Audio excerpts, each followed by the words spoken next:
মানবাধিকার অধিকার বাস্তবায়ন ফাউন্ডেশনের পক্ষ থেকে আমাদের চেয়ারম্যান সচিব মহোদয়ের নির্দেশে এসে যেটা দেখতে পেলাম যে এলাকার মানুষ খুব ক্ষিপ্ত হয়ে আছে। তারা একটাই দাবি জানাচ্ছে যে আমরা যদি দ্রুত সময় সুষ্ঠু বিচার না পাই তাহলে আমরা এই ব্রাহ্মণবাড়িয়ার যে আপনার মেন সড়কটা আছে এটা বন্ধ করে দেওয়ার জন্য এই যে মা বোনরা মানে প্রস্তুতি নিচ্ছে।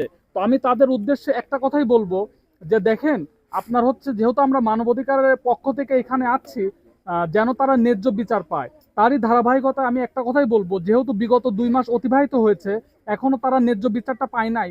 আমরা মানবাধিকারের পক্ষ থেকে শান্তির লক্ষ্যে দেশের পরিবেশ শান্ত রাখার লক্ষ্যে এই আপনার হচ্ছে এলাকাবাসীকে আমি একটাই আহ্বান জানাবো মানবাধিকারের পক্ষ থেকে যে আপনারা আমাদেরকে একটু সময় দেন, আমাদের প্রতি একটু আস্থা রাখেন।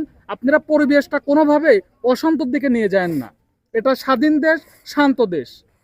এই দেশে আইনের সুবিচার আছে, সেটা আমরা অবশ্যই নিশাতের বিচারের মাধ্যমে আপনাদেরকে আবারও দেখিয়ে দিব। যেমনটা আমরা ইতিপূর্বে সবার সহযোগিতা নিয়ে যে যার যার জায়গা থেকে কিন্তু কাঁধে কাঁধ মিলিয়ে রামিসার ক্ষেত্রে আমরা কিন্তু ন্যায্য বিচার পাইয়ে দিয়েছি। তারই ধারাবাহিকতায় যেহেতু আমরা এখানে আসছি, আজকে প্রেজেন্ট আছি আমরা মানবাধিকারের কর্মী সবাই, তো সেই জায়গা থেকে আপনারা আমাদের প্রতি একটু আস্থা রেখে মানববন্ধনের দিকে না গিয়ে আমাদের একটু সময় দেন। আমরা হাত জোড় করতেছি আপনাদের কাছে মানবাধিকারের পক্ষ থেকে শান্তির লক্ষ্যে। তো যেহেতু আপনাদের মিডিয়ার ভাইরা যারা আছেন তাদের মাধ্যমে আমি একটা কথাই বলবো যে দেখেন ইনি কিন্তু হচ্ছে আপনার ডেমিডেন্ট যোদ্ধা, যার কথা না বললেই নয়, যাদের অকাল পরিশ্রমের কারণে এই দেশে উন্নতি ঘটে। আজকে সেই ভুক্তভোগী বাবা যদি বিচারের জন্য মানুষের দ্বারে দ্বারে ঘরে, আমার মনে হয় যে এটা রাষ্ট্রের জন্য একটা অনেক বড় ব্যর্থতা। এই ব্যর্থতার দায় নিয়ে আমরা থাকতে চাই না।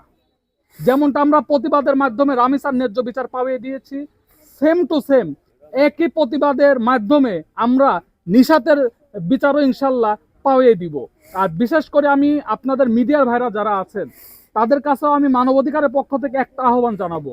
আপনারা যদি, যেহেতু আপনারা কিন্তু এই দেশের মেরুদণ্ড, মিডিয়ার ভাইরা যদি চায়, আমি মনে করি এটা মাননীয় প্রধানমন্ত্রীর নজরে নিয়ে আসার জন্য খুব বেশি একটা সময় লাগবে না। এটা একমাত্র আপনারা মিডিয়ার ভাইরাই পারেন।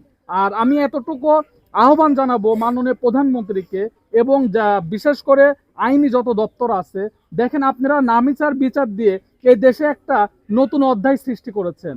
সেই জায়গা থেকে ভুক্তভোগী পরিবার যারা আছে বা বিশেষ করে নিশাতের পরিবার আছে, তাদের মনের মধ্যে কিন্তু একটা আশা আছে যে না, যেহেতু রামিসা বিচার পেয়েছে, আমার নিশাতের সাথে যে নেককারজনক ধর্ষণের ঘটনা ঘটেছে আমিও অবশ্যই বিচার পাবো। তো সেই জায়গা থেকে আমি মানবাধিকার কর্মী হিসাবে আপনাদের মাধ্যমে দেশবাসী এবং দেশের বাইরে যারা আছে সবার কাছে আহ্বান জানাচ্ছি, আপনারা আমাদেরকে সহযোগিতা করেন, প্রশাসনকে সহযোগিতা করেন, যে যেভাবে পারেন। বিশেষ করে প্রশাসনের যারা ঊর্ধ্বতন কর্মকর্তা আছেন, ডিএনএ টেস্টের বিষয়টা নিয়ে আজকে 2 মাস অতিবাহিত হচ্ছে।